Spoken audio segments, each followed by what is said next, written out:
Welcome to Unconscious Thoughts That Sabotage You.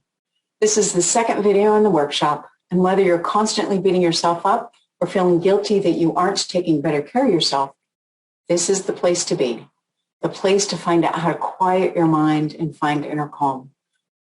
I'm Dr. Jane Tornatore, and I've been teaching others how to achieve these results for over 15 years. The goal of this workshop is to show you the critical things you need to know to create healthy habits that stick. In this video, I'll be teaching you how to become aware of the thoughts that stop you from making the lasting changes you're wanting to make. When you recognize the thoughts that come up around making a new habit, you can choose different ones, which leads to different choices. And you end up feeling good about yourself at the end of the day as you lay down to sleep. Yay! So thank you so much for tuning in. The 3 tips you received in the last video have helped so many of my clients and me actually create habits that they've been trying to make for years. Now, if you missed the first video in this series, go check it out because I covered critical tips for habit change.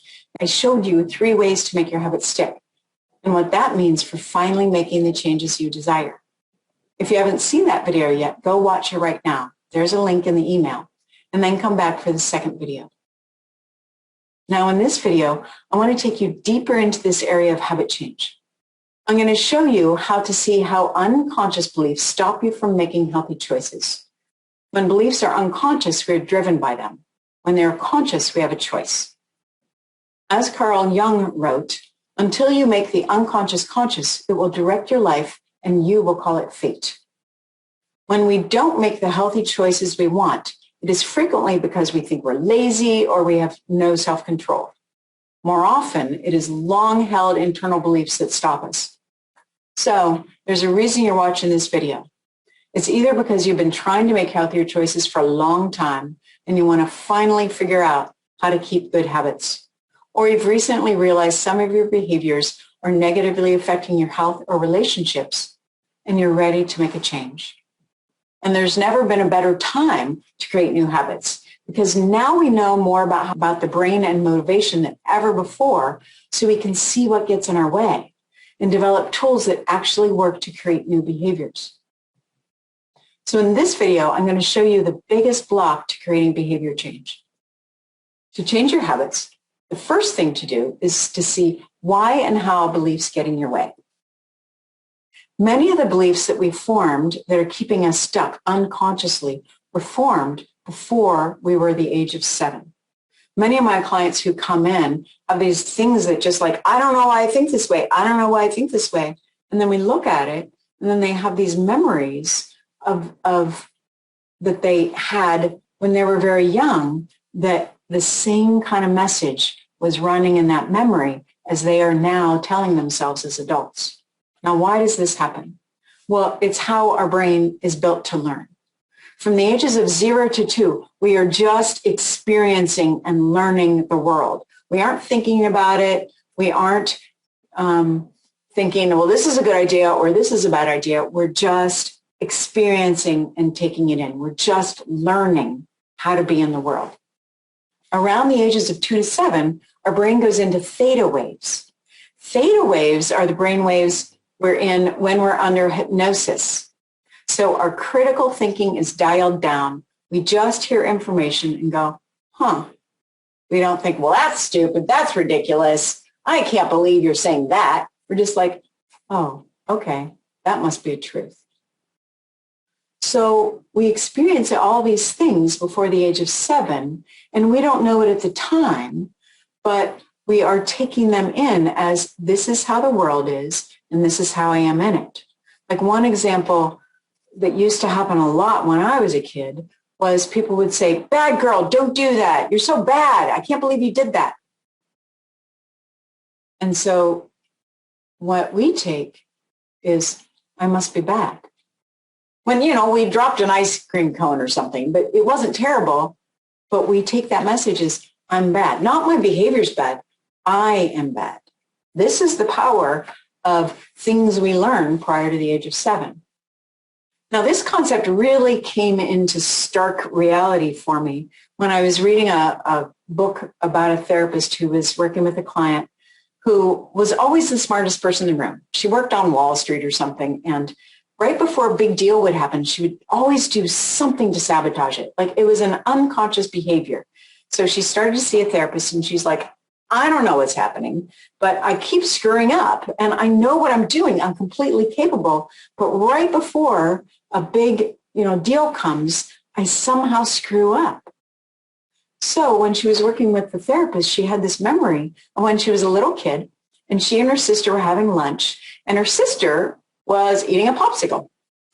And so she said to her mom, Mom, can I have a popsicle? And her mom said, no, you can't. And she's like, well, why not? Susie can have a popsicle. And her mom said, well, you haven't finished your lunch yet. Susie finished her lunch, so she gets a popsicle. So nothing wrong with this. This is a typical good parenting thing is eat your lunch and then you get your dessert, right? But she took this to mean, I don't get the prize. My sister gets the prize, even though she's smaller. I don't know why, but I don't get the prize. Her mom never said that, but this is what her little theta brain was doing of, I don't get the dessert. Isn't that fascinating? We form these beliefs in an attempt to feel safe and understand the world. As a little kid, we have no power, so our only tool is to make things our fault. We do this because we have an unconscious desire to be safe, a need to be safe. Making things our fault gives us a sense of control when we have none. While this works when we're little, it hampers us when we become adults. These beliefs we created to keep us feel safe now make us feel like crap. They are now limiting beliefs that keep you stuck. Not only do we create these sometimes wacky beliefs based on our experiences, but we often have what I call family rules that are just how we see things in the world. You know you have a family rule if it is okay for anybody else, but not you. In other words, you would see an action or a desire as healthy for anyone else, but if you do it, you're bad. Examples of family rules I frequently see are it's not okay to get angry, if you're not doing something productive, you're lazy, it's not okay to take time for yourself. The one I see most often in women is it's not okay to want what you want. Here's a practice that will help you start to uncover the unconscious beliefs you learned that are now keeping you stuck in the past. When you think about trying something new or taking a risk and you immediately feel bad, you hear that critical voice in your head asking you, who do you think you are? What makes you think you can do that? It's too late. You should have done it long before. When you feel what others would see as an out of proportion reaction, ask yourself, what rule am I breaking? Where did I see this growing up in my life? An example I have from my life not too long ago is when I was in a meeting with a group of therapists and I was talking about a methodology I learned, which I loved. It was fabulous. And people were asking questions about it and I was talking. And then the moderator of the meeting said, okay, Jane, I think we're done now. Not meanly, but he cut me off. In the past, I would have felt shame because the rules I learned was you shouldn't take up too much space. You should know when others are tired of hearing what you're saying, i.e. read their minds. Well, this time, about 5 minutes after I was stopped, I realized I wasn't beating myself up.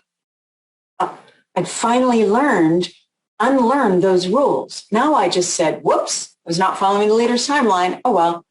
It felt like a mini miracle to me to finally let go of that family rule that had created so much shame for me. When I hadn't done anything terrible, I just talked longer than the moderator wanted me to. Okay, we covered a lot of information in this video. Take a deep breath. You don't need to know all of it. You don't need to uncover all your beliefs that are stopping you from creating the changes you desire right now. This video was about understanding how very old unconscious beliefs keep you from making the changes you want to make your life better.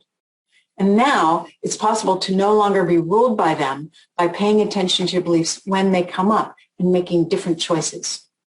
Now I want to tell you about the next video I've got for you, how to start creating new helpful beliefs. You're going to love this one. In fact, I think it will be your favorite in this series. I'm going to walk you through how to focus on what you want to believe so you can finally create those habits that are healthy. You're also going to be able to download the Affirmations That Work handout. It's going to be really useful, and I think you're going to love it. So watch for that in your inbox in the next few days. Now, I want to hear from you. What beliefs are you starting to notice? What do you want to change them to? Let me know in the comments below. If you found value in this video, please share it with 3 people you know, especially if they are having trouble with sticking to new habits. It's easier to get started on this journey when you have other people on the path with you.